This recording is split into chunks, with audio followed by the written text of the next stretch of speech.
Hi friends, welcome to స్ఫూర్తి gardens. మన గోరు చిక్కుడుకాయ చెట్టుకు చూడండి ఎన్ని గోరు చిక్కుడుకాయలు వచ్చాయో. ఇదిగోండి, మంచిగా ఉన్నాయి దిట్టంగా ఇక్కడ కూడా. సో ఇదేంటంటే ఇది చాలా ముదురుపోయింది, దీన్ని మనం సీడ్స్ ఉంచేద్దాం. సో ఇవి మాత్రం తెంపుతాను. అమ్మో, చాలా గట్టిగానే ఉంది. కొన్ని ఉంచేస్తా. ఇది కూడా ముదిరింది,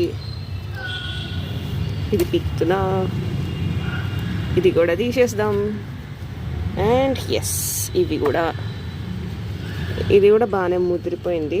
సీడ్స్ కోసం ఉంచేస్తామండి, ఎందుకంటే మళ్ళీ వేరే యూనో తొట్టలో వేసి పాట్లో వేసి మంచిగా పెరుగుతాయి.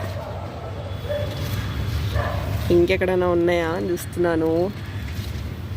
నో, చిన్నగా ఉంది ఇది ఒకటి, ఇది కూడా తీసేద్దాం. ఇంకా ఓకే, ఈ 3 ఉంచేస్తా అండి. ఇదిగోండి, ఇది వచ్చేయండి. ఎంత ఫ్రెష్గా ఉన్నాయి కదా, అసలు కలర్ చూడండి, మస్తు ఉంది. For more such updates keep following Spoorthi Gardens. Bye bye.